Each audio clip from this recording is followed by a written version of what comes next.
بسم اللہ الرحمن الرحیم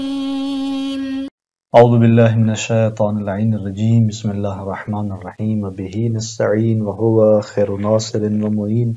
الحمدللہ رب العالمین وصلی اللہ علی محمد وآلہ الطیبین الطاہرین المعصومین۔ ہماری گفتگو کتاب المقاصد کے دوسرے حصے کتاب البیع کے مباحث میں جاری ہے، اور آج کے اس درس کا عنوان اکراہ کے تحقق میں راہ فرار کی شرط کا حکم ہے کہ جب ہم اکراہ کی بات کر رہے ہیں اور ایک شخص کو اکراہ کیا جا رہا ہے کسی کام کے انجام پر، تو راہ فرار یعنی امکان تفصی جو ہے اس ضرر سے اپنے آپ کو دور کرنے اور فرار کرنے اور یعنی بچانے کی دیگر جو راہیں ہیں ان کی نسبت ہم کہتے ہیں کہ آیا ان راہوں کی نسبت جو ہے یہ شخص عاجز ہو، یعنی راہ فرار سے عاجز ہونا ضروری ہے تب اکراہ متحقق ہو، یا نہیں حتیٰ اگر راہ فرار ہو بھی اس کے لیے اس کے باوجود بھی اکراہ متحقق ہوگا۔ تو اس اکراہ کے تحقق میں درواقع حکم کیا ہے؟ آیا ہم اس کو شرط قرار دیں یا نہ دیں؟ اس طرح آج کے ہمارے اس درس کے اہم مطالب میں سے ایک مطلب گزشتہ بحث کا نتیجہ ہے کہ جو ہم گزشتہ بحث کر رہے تھے کہ مطلق دفع ضرر اکراہ کے مصادیق میں نہیں آتا، اور وہ تمام مباحث بیان کرنے کے بعد اس کی توضیحات دینے کے بعد ایک نتیجہ آگے لیں گے اور اس نتیجے میں بیان کریں گے کہ دیکھیں دونوں میں فرق ہے کہ فاعل کبھی دفع ضرر کے لیے کوئی فعل انجام دیتا ہے اور کبھی فاعل اس دوسرے کے ڈرانے دھمکانے کے بعد جو ضرر متوجہ ہوتا ہے اس کو اس کے دفع کے لیے جو کام انجام دیتا ہے، دونوں میں فرق ہے۔ اس کے بعد اکراہ کے موضوع اور حکم کے تحقق میں امکان تفصی کا حکم، اور پھر توریہ اور غیر توریہ کی راہوں کا حکم،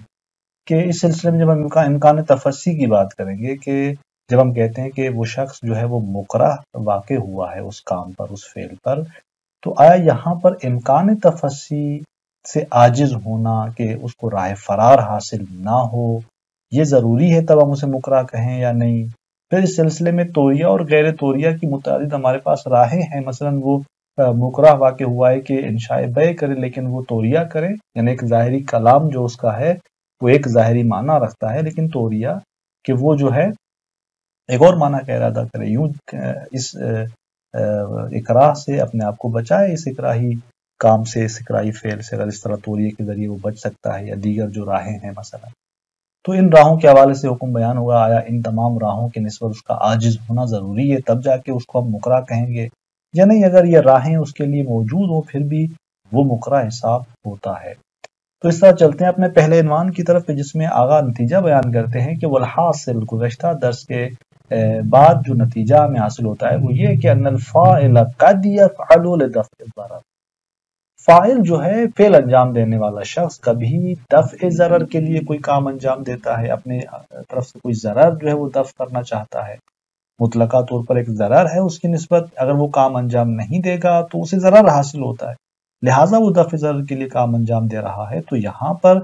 فرماتے ہیں کہ لکنہ مستقل فی فعلہ،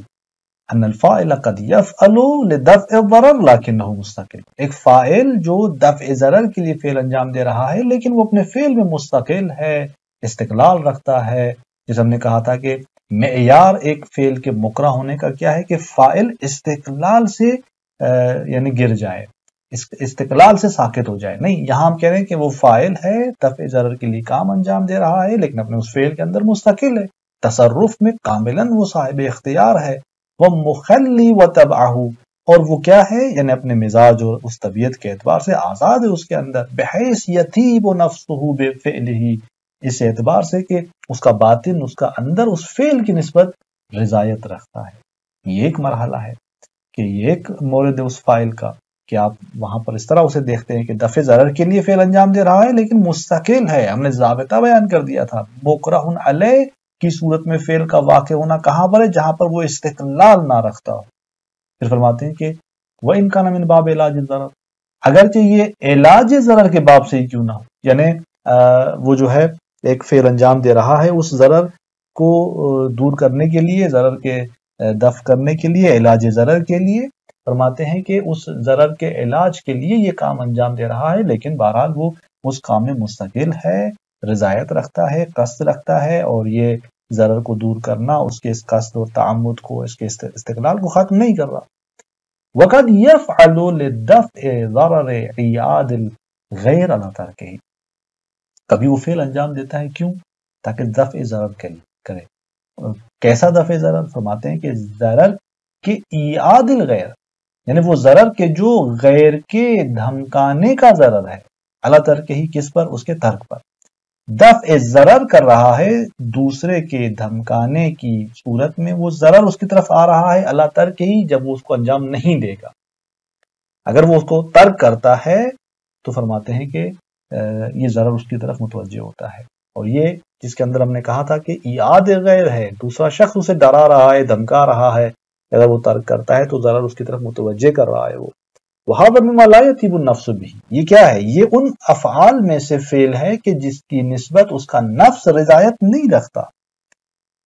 اور اب دیکھیں کہ یہ دو نوعیت کے اس کے فعل ہیں۔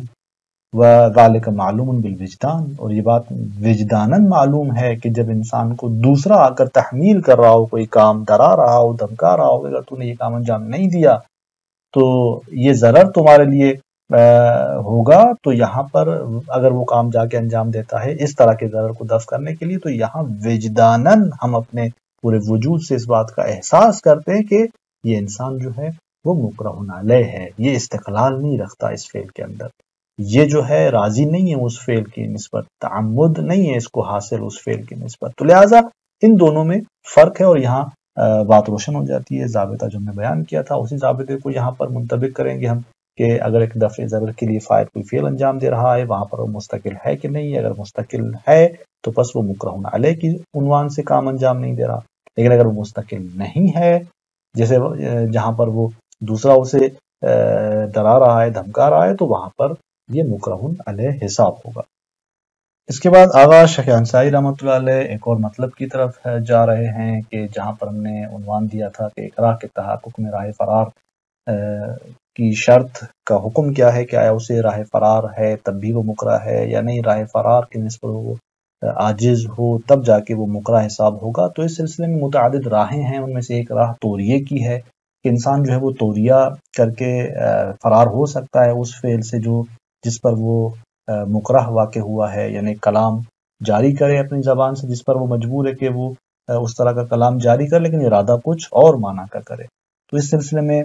توریہ اور غیر توریہ کے احکامات میں ان کے درمیان فرق ہے نہیں ہے، ان کا کیا حکم ہے۔ تو سب سے پہلے توریہ کے حوالے سے آگا بات یہاں پر بیان کرتے ہیں۔ تو یہ مطلب اس طرح سے آغاز کرتے ہیں کہ ثم انہ حل یعتبر فی موضوع الاکراہ، کہ اس کے بعد آیا معتبر ہے اکراہ کے موضوع میں او حکم ہی، یا اکراہ کے حکم۔ اکراہ کا موضوع یعنی جہاں پر ہم کہتے ہیں کہ خود عنوان اور حقیقت اکراہ صدق کرے۔ حکم اکراہ یعنی اکراہ اگر صدق کر رہا ہے تو اس کا حکم، جیسے کہ مثلا اس کا جو وجوب کا حکم تھا وہ مرتفع ہو رہا ہے اس اکراہ کی وجہ سے، یا اگر وہ کام حرام تھا تو اس کی حرمت اکراہ کی وجہ سے مرتفع ہوتی ہے۔ تو یوں اکراہ کے موضوع یعنی خود اکراہ کے حقیقت کے تحقق میں جو کہ موضوع اکراہ ہے، او حکم ہی، یا اس کے حکم میں آیا معتبر ہے کہ عدم و امکان تفصیل یعنی ضرر، یہ معتبر ہے کہ یعنی امکان تفصیل جو ہے وہ نہ ہو اس ضرر کی نسبت، یعنی وہ شخص جو ہے اس ضرر کی نسبت راہ فرار نہ رکھتا ہو، اور اس ضرر سے اپنے آپ کو بچانے اور خلاص کرنے کی نسبت وہ عاجز ہو، یہ معتبر ہے۔ امکان تفصیل نہ ہو ان الضرر، اس ضرر سے کہ المتوعد به جس کی نسبت اسے ڈرایا دھمکایا جا رہا ہے، بما لا یوجب ضررا آخر، ایک ایسے فعل سے تفصیل یعنی بما امکان تفصیل کس سے؟ بما ایک ایسے فعل سے کہ لا یوجب ضررا آخر، کہ جو ایک اور ضرر کا موجب نہیں بن رہا، یعنی اگر اس کو اکراہ کیا جا رہا ہے کہ تم نے فلاں کام انجام دینا ہے، اور اگر انجام نہیں دو گے تو یہ تمہیں ضرر حاصل ہوگا، یعنی مثلا تمہاری آبرو ریزی کی جائے گی مثلا۔ اب اگر یہ اس اکراہ سے بچ سکتا ہے اور ایک اور کام سے، ایک اور فعل سے، اور پھر اس دوسرے کام کے انجام دینے میں اگر یہ اس اکراہ سے بچ رہا ہے اور اس دوسرے کام سے ایک اور ضرر بھی اس کو لاحق نہیں ہو رہا تو یہ وہاں پر بات ہے. چونکہ اگر ایک اور فعل انجام دے رہا ہے اس اقرا سے بچنے کے لیے اور وہاں وہ دوسرا فعل خود ضرر کا باعث بن رہا ہے تو یہاں پھر اقرا جو ہے وہ منتفی نہیں ہوتا. بات کہاں پر ہے؟ فرماتے ہیں کہ عدم و امکان تفسی. آیا معتبر ہے کہ امکان تفسی جو ہے نہ ہو؟ کس فعل سے امکان تفسی، کس فعل کے ذریعے اس اقرا سے بچنا اس کے لیے ممکن ہو؟ بما، ایک ایسے فعل سے کہ لا یوجب ضرر آخر، ایک اور ضرر کا موجب نہ بن رہا ہو وہاں پر. کما ہو کہ ان جماعت نملا، جیسا کہ حکایت کیا گیا ایک جماعت سے کہ بعض نے اس کو معتبر جانا ہے کہ اکراہ تب جو ہے وہ موضوعاً یا حکماً تحقق پائے گا کہ جہاں پر وہ امکان تفسی نہ رکھتا ہو، یعنی اس اکراہ سے دیگر راہوں سے خود کو بچانا اس کے لیے ممکن نہ ہو، تب جا کے اکراہ وہاں پر صادق آئے گا، اور موضوعاً بھی یا حکماً. ام لا، یا نہیں، یہ معتبر نہیں ہے. یعنی اکراہ کے موضوع اور حکم میں یہ معتبر نہیں کہ وہ امکان تفسی سے عاجز ہو. امکان تفسی سے عاجز ہونا معتبر نہیں ہے. اگر اس کے لیے مثلا خود کو بچانا اس اکراہ سے ممکن بھی ہو پھر بھی وہاں پر اکراہ جو ہے وہ صادق آئے گا اگر کوئی شخص اس کو مجبور کر رہا ہے کسی کام کے انجام پر. فرماتے ہیں کہ الذی یظہر من النصوص والفتاوی عدم اعتبار العاجز، یعنی تھوڑی وہ بات جو ظاہر ہے نصوص اور فتاوا سے کہ وہ کیا ہے کہ توریے سے عاجز ہونا معتبر نہیں. اب یہاں پر چونکہ بحث کو آغا شیخ انصاری دو مقام پہ لے کے جا رہے ہیں. یعنی اگر ہم یہ جو بات کر رہے ہیں کہ امکان تفسی جو ہے وہ یعنی آیا ضروری ہے کہ وہ امکان تفسی نہ رکھتا ہو یا رکھتا ہو، تو چونکہ امکان تفسی جو ہے ممکن ہے ایک مرتبہ توریے کے ذریعے اس کے لیے تفسی ممکن ہوتی ہے، ایک مرتبہ توریے کے علاوہ دیگر راہوں سے اس کے لیے تفسی ممکن ہوتی ہے. تو اس طرح بحث کو دو مقام پہ آگا لے کے جا رہے ہیں، ایک توریے کی راہ میں اور ایک اور توریے کے علاوہ دیگر راہوں کے حوالے سے. تو آگا فرماتے ہیں کہ اگر توریے کے مقام میں آپ دیکھیں تو نصوص اور فتاوا سے جو ظاہر ہے وہ یہ کہ توریے سے عاجز ہونا معتبر نہیں اس اکراہ کے تحقق میں موضوعاً یا حکماً. اگر انسان توریے سے عاجز نہیں ہے، توریہ کر سکتا ہے، اس کے باوجود بھی وہ مکرہ حساب ہوگا اور اکراہ پھر بھی جو ہے موضوعاً یا حکماً جو ہے وہاں پر وہ اسے حاصل ہوگا. توریہ یعنی جہاں پر انسان ایک چیز کو لغتاً یعنی چھپانا اور اصطلاحاً یعنی ایک ایسا کلام پیش کر رہا ہے کہ جو ظاہراً ایک معنی رکھتا ہے، وہی معنی کہ جو مد مقابل شخص چاہتا ہے، لیکن اس کا ارادہ خلاف ظاہر معنی کا ہے اور کوئی ایسا قرینہ بھی نہیں کہ جو بیان کرے کہ اس کی مراد کیا ہے. تو یہ ہوتا ہے توریہ. اب آپ فرماتے ہیں کہ کیوں اس طرح سے ظاہر ہے نصوص اور فتاوا سے؟ فرماتے ہیں کہ دو تین دلیلیں آگے یہاں پر بیان کرتے ہیں. ایک، لأن حمل عموم رفع الاکراہ وخصوص النصوص الواردۃ فی طلاق المکرہ وعتقہ. فرماتے ہیں کہ جو احادیث ہمارے پاس ہیں، یعنی جیسے رفع اکراہ کی جو احادیث ان کا جو عموم ہے کہ رفع مستکرہ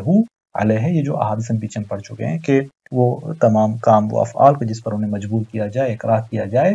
رفع، یہ رفع اکراہ کی احادیث عمومیت رکھتی ہیں. وخصوص النصوص الواردہ، اور خاص طور پر وہ نصوص جو ذکر ہوئی ہیں مکرہ کی طلاق میں یا اس مکرہ کے عتق اور آزادی کے سلسلے میں جس کا پیچھے اشارہ ہوا. ومعاقد الاجماعات، اور اس طرح جو اجماعات ہیں ان کے محل اور مورد جو ہیں. والشہرات المدعات، اور اس طرح شہرتیں جو فقہا کے مابین ہیں جس کو جن اجماعات اور شہرتوں کو کی ادعا کی گئی ہے کس میں؟ فی حکم المکرہ، مکرہ کے حکم میں. فرماتے ہیں کہ ان تمام کو حمل کرنا علی صورت العجز جو ہے یہ عطف متعلق اس حمل کے. فرماتے ہیں کہ لأن حمل عموم رفع الاکراہ، رفع اکراہ کی عمومیت کو ان خصوص جو خاص نصوص تھیں ان کو حمل کرنا یا معاقد اجماعات اور شہرتوں کو حمل کرنا. فرماتے ہیں کہ کس چیز پر؟ علی صورت العجز یعنی توریہ، کہ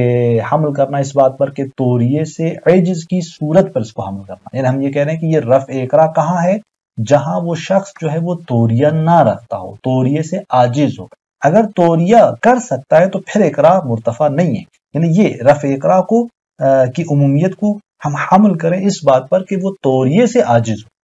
توریے سے کیوں عاجز ہو؟ مثلا اس کا عاجز کیسے واضح ہوگا؟ لجہل، یا توریے کو جانتا نہیں ہے کہ کس طرح وہ توریہ کرے. او دہشت، یا اس لیے کہ خوف لاحق ہے اسے، یعنی مد مقابل نے اس طرح اسے ڈرایا ہوا ہے کہ اس کا ذہن اور فکر نہیں جاتا اس بات کی طرف کہ وہ توریہ کرے اور اس طرح خود کو اس اکراہ کے مورد سے باہر نکالے۔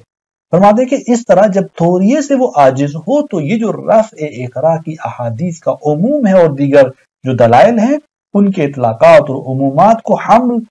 کیا جائے گا کس بات پر؟ صورت عجز پر۔ آپ فرماتے ہیں کہ لأن حمل عموم رفع الاقراء علی صورت العجز بعید جدا، یہ بعید جدا انہ کی خبر ہے کہ یہ حمل کرنا ان عموم کا توریے سے عجز کی صورت پر یہ بعید جدا، یعنی آپ جو ہے وہ رفع اقراء کی ان احادیث کے عموم کو اس مورد پہ حمل نہیں کر سکتے کہ اگر آپ اس پہ حمل کریں گے تو پھر آپ کہیں گے کہ ہاں اس اقراء کے لیے ضروری ہے کہ توریے سے انسان کیا ہو جائے؟ عاجز ہو جائے، بس امکان تفسی اس کے لیے نہ ہو تب وہ مکرہ ہوگا۔ آپ فرماتے ہیں کہ یہ تب ہوگا جب آپ اس کو حمل کریں اس صورت پر، ہم اس کو حمل نہیں کر سکتے، بعید جدا، ان عمومات کو ہم حمل نہیں کر سکتے چونکہ فرد نادر ہے اور وہ توریے کے حوالے سے۔ پھر فرماتے ہیں کہ یہ ایک دلیل، بل غیر صحیح ان فی بعضها من جہت المورد، بعض ان روایات میں تو اصلا صحیح نہیں ہے، بالکل صحیح نہیں ہے کہ آپ اس کو حمل کریں اس طرح کہ اس توریے کے سے عاجز ہونے کی صورت پر، من جہت المورد، ان روایات کے مورد کو دیکھتے ہوئے، جیسا کہ حضرت عمار کے متعلق جو روایت ہے آگے اس کی تفصیل آ رہی ہے کہ مفصل اس کی طرف اشارہ ہوگا کہ اس میں آپ دیکھیں کہ نبی اکرام اسلام اسے متوجہ نہیں کر رہے، متنبہ نہیں کر رہے توریے کی طرف، کما لا یخفی علی من راجعہا، جیسا کہ یہ بات مخفی نہیں ہے اس پر کہ جو ان کی طرف جا کر رجوع کرے، مراجعہ کرے۔ تیسری دلیل، ما ان القدرۃ علی التوریہ لا یخرج الکلام عن حیز الاقراء عرفا، فرماتے ہیں کہ اگر وہ شخص توریے پر قادر فرض کرتے ہیں تو یہ قدرت اس توریے پر کلام کو اقراء کے اس دائرے سے عرفاً خارج نہیں کرتی، یعنی اگر وہ توریہ بھی یعنی کر سکتا ہے اس کے باوجود اگر وہ وہی بات کر رہا ہے جو جس پر اسے یعنی اقراء کیا گیا ہے، اس طرح سے وہ عمل انجام دے رہا ہے، وہ کام کر رہا ہے اور وہ سخن جو ہے وہ جاری کر رہا ہے، تو ہم کہیں کہ چونکہ وہ توریے پہ قادر تھا تو لہٰذا اب یہ جو اس نے کلام جاری کیا ہے یہ اس کلام کو ہم اقراء کے باب سے نہیں لیں گے۔ فرماتے ہیں کہ نہیں، توریے پر قادر ہونا کلام کو عرفاً جو ہے وہ حیز اقراء سے خارج نہیں کرتا۔ کوئی آ کر عرف میں یہ نہیں کہے گا کہ مثلا وہ مکرہ نہیں ہے، نہیں، اگر اس نے توریہ نہ کیا ہے، توریے پر قادر بھی تھا، پھر بھی اسے مکرہ ہی کہا جائے گا۔ تو اس طرح آپ نے دیکھا کہ اس مسئلے میں کہ آیا اقراء کے تحقق امکان تفسی کا نہ ہونا معتبر ہے، یعنی یہ کہ وہ شخص عاجز ہو اپنے آپ کو اس اقراء سے نکالنے سے، یا نہیں، یہ معتبر نہیں ہے، بلکہ اگر اس کے لیے نکلنا ممکن بھی ہو توریے وغیرہ کی صورت میں تو وہ مکرہ ہے پھر بھی۔ تو آپ فرماتے ہیں کہ ہم نے جو نصوص اور فتاوی سے دیکھا وہ یہ ہے کہ یہاں پر حتیٰ اگر اسے توریے پر قدرت حاصل ہو، وہ امکان تفسی اسے ہو توریے کے ذریعے اس اقراء سے نکلنے کی، اس کے باوجود بھی آپ فرماتے ہیں کہ وہ مکرہ ہوگا، اور یہ رفع مستوقر ہوا علیہ، یہ اور دیگر جتنی بھی ہماری احادیث ہیں ان کے اطلاقات اور عمومات اس کو شامل ہوتے ہیں۔ اگلی صورت کے توریے کے علاوہ جو دیگر رائے ہیں ان کے حوالے سے کیا حکم ہے تو اس کو اگلے درس کے اندر ہم بیان کرتے ہیں۔ والسلام علیکم ورحمۃ اللہ وبرکاتہ۔